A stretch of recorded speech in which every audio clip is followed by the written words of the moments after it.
narrow strip of water, 21 miles wide, and right now, it is holding the entire world economy hostage. Every single day, 17 million barrels of oil move through this corridor. That is enough energy to power entire continents. If this waterway closes, even for a week, global oil prices do not just rise, they explode. Stock markets crash, supply chains collapse. Ordinary people in countries that have never even heard of this strait suddenly cannot afford to heat their homes or fill their cars. And right now, a US president is threatening to bomb power plants and bridges to keep it open. And in the next 8 minutes, you will find out exactly why. The Strait of Hormuz sits between two landmasses. On one side is Iran, on the other is Oman. It is the only way in or out of the Persian Gulf by sea. Every major oil-producing nation in the region, Saudi Arabia, Kuwait, Iraq, the United Arab Emirates, depends entirely on this passage to export their energy to the world. There is no alternative route, there is no pipeline large enough to replace it, there is no backup plan. China receives roughly 40% of its imported oil through the strait. Japan depends on it for nearly 90% of its Gulf energy supply. South Korea, India, and most of Europe are deeply exposed to anything that disrupts this lane. Here is the twist that changes everything. The United States itself imports almost no oil through the strait today. American domestic energy production has transformed the country's energy picture over the past decade. So why is America threatening war over a waterway it barely uses? That question is the entire story. Iran sits beside the strait like a hand resting on a switch. It does not need to close the waterway to cause damage. The mere suggestion, the hint of a threat, is enough to spike oil prices globally within hours. Tehran has understood this for decades, and it has used that understanding like a master chess player uses a single powerful piece, carefully, deliberately, at exactly the right moment. When US forces launch military strikes against Iranian targets, Iran does not respond the way a conventional military would. It does not send fighter jets into open battle. It does not launch a frontal assault. Instead, it reaches for the one weapon no missile can destroy. The strait becomes a pressure point almost immediately after the conflict begins. Iranian naval vessels begin moving through the waters in formation. Drone activity around commercial shipping lanes increases sharply. Insurance companies start pulling coverage on vessels heading into the Gulf. One by one, shipping companies begin rerouting their tankers. The traffic through the strait slows. The signal is unmistakable. Iran is not closing the strait. Not yet, but it is making the world feel what closing it would mean. Oil prices jump, then jump again. At fuel stations across America, prices climb to levels that make ordinary families stop and stare at the pump in disbelief. In Asia, governments hold emergency energy meetings.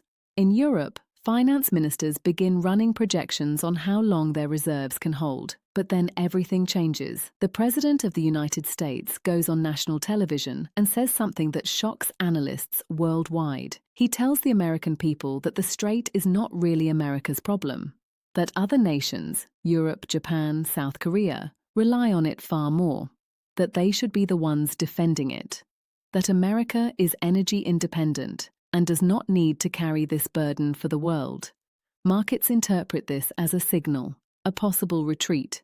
Oil prices push even higher. Then, within days, that same president posts a message on social media that reads like nothing ever written by a commander-in-chief in American history. He demands Iran open the strait immediately. He threatens to target power plants. He threatens bridges. He uses language so extreme, so raw, that news anchors pause before reading it on air. The world asks one question simultaneously. What is actually going on? No one saw this coming. Not in this form. Not with this language.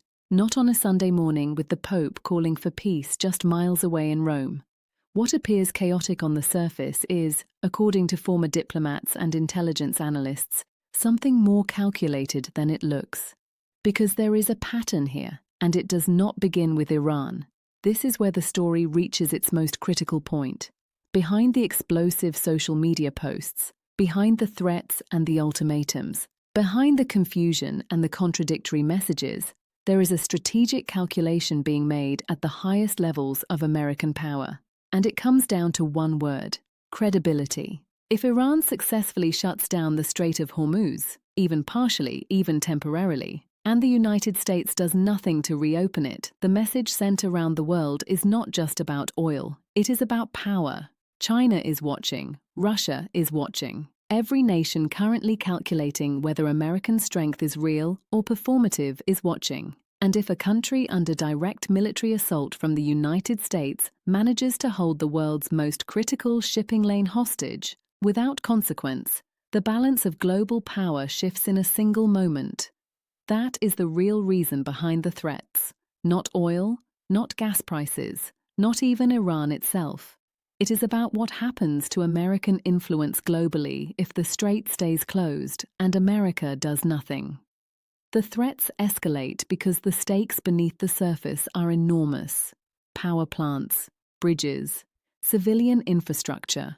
The language is extraordinary. Military and legal analysts note immediately that targeting civilian infrastructure raises serious questions under international law. The Geneva Conventions, the laws of armed conflict. These are not abstract concerns. They are the framework that governs how wars are fought and how nations are judged by history. And yet the threats keep coming, louder, more specific, more urgent. Because on the other side of those threats is a deadline. And deadlines in war create their own kind of gravity. Former negotiators who have dealt with Iran for decades explain something essential. Iran never negotiates in public. The defiant speeches, the fiery proclamations, the vows never to surrender, those are performances for domestic audiences.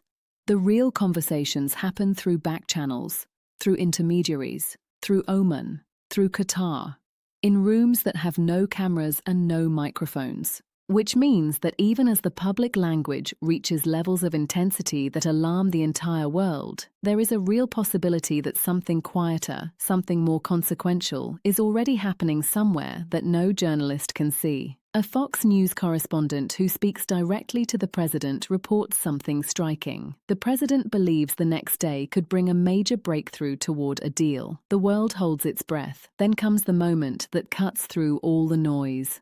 2 American airmen, shot down, missing, feared dead, are found alive. A special operations rescue mission, conducted in darkness, at extraordinary risk, pulls them out. The precision, the speed, the sheer capability on display leaves military observers around the world silent with recognition. It is a reminder of what the American military can do at its absolute best.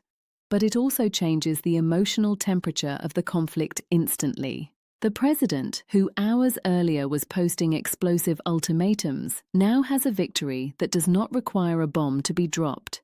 A human story, a moment of relief in the middle of an escalating crisis. And relief, in war, is always temporary, because the strait is still not open, the tankers are still rerouting, the oil is still not flowing freely, and the deadline is still ticking. The consequences of this standoff are already spreading far beyond the Gulf. Shipping costs rise globally. Manufacturing supply chains in Asia begin factoring in worst-case scenarios. Smaller nations with fragile economies, nations that depend entirely on affordable energy imports, begin facing crises that their governments have no tools to manage. The strait does not just connect oil fields to markets. It connects the economic fate of billions of ordinary people to decisions being made in Washington and Tehran. Every hour it remains even partially disrupted, the damage compounds. History is clear on one thing about the Strait of Hormuz. Every nation that has ever tried to use it as leverage has eventually had to reckon with the fact that the world does not stop needing what flows through it. And every nation that has ever threatened to shut it down has eventually had to calculate whether the cost of doing so is worth what comes after. Iran holds extraordinary leverage beside 21 miles of water.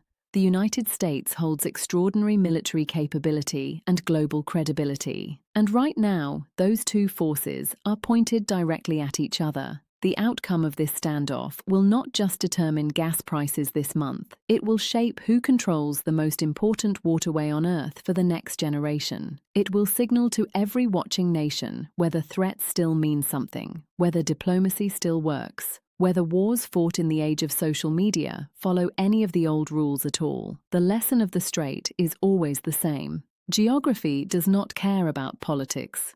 Water does not negotiate. And the world's need for energy does not pause while leaders decide what comes next. What do you think? Can extreme public pressure force a deal over the Strait, or does it make the situation more dangerous? Drop your answer in the comments below. If you want more untold stories like this, subscribe, because history is never what they teach you in school. Total word count: 1,147 words.